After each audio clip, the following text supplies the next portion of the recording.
भारत में LLP registration process. Bharat में एक लिमिटेड लायबिलिटी पार्टनरशिप को कैसे रजिस्टर करें? भारत में एलएलपी रजिस्टर करने के लिए सबसे पहले पात्रता और आवश्यक दस्तावेजों की जांच करें। फिर विस्तृत स्टेप बाय प्रक्रिया को समझें, जिसे सीमित देयता भागीदारी यानी एलएलपी के रजिस्ट्रेशन के लिए अपनाया जाता है। एलएलपी एक वैकल्पिक कॉर्पोरेट व्यवसाय का रूप है, जो एक कंपनी के मौजूद और साझेदारी व्यवसाय के लचीलेपन के रूप में सीमित देयता का लाभ देता है। दूसरे शब्दों में कहें, यह दोनों फर्मों को प्रबंधन कंपनियों में सादगी लाने और एक कंपनी की तरह विस्तार की गुंजाइश के साथ दोनों दुनिया को फायदा प्रदान करता है। प्राइवेट लिमिटेड कंपनी के कारोबार में एलएलपी फॉर्म का सबसे बड़ा फायदा यह है कि इसमें कंपनी की तुलना में कम कंप्लायंस की आवश्यकता होती है। एलएलपी रजिस्ट्रेशन करने के लिए बेसिक आवश्यकता: 1. कम से कम 2 व्यक्ति।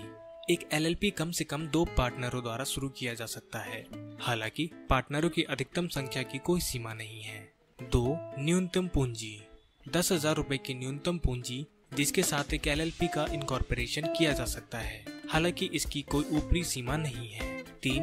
निवासी पार्टनर: एक डेजिग्नेटेड पार्टनर भारत का निवासी होना चाहिए, जो भारत के वित्तीय वर्ष में कम से कम 182 दिन रहता हो। 4. यूनिक नाम: एलएलपी का नाम किसी भी मौजूदा कंपनी, एलएलपी या भारत में पंजीकृत या लागू ट्रेडमार्क के साथ नहीं होना चाहिए। एलएलपी रजिस्ट्रेशन के लिए स्टेप बाय प्रोसेस: 1.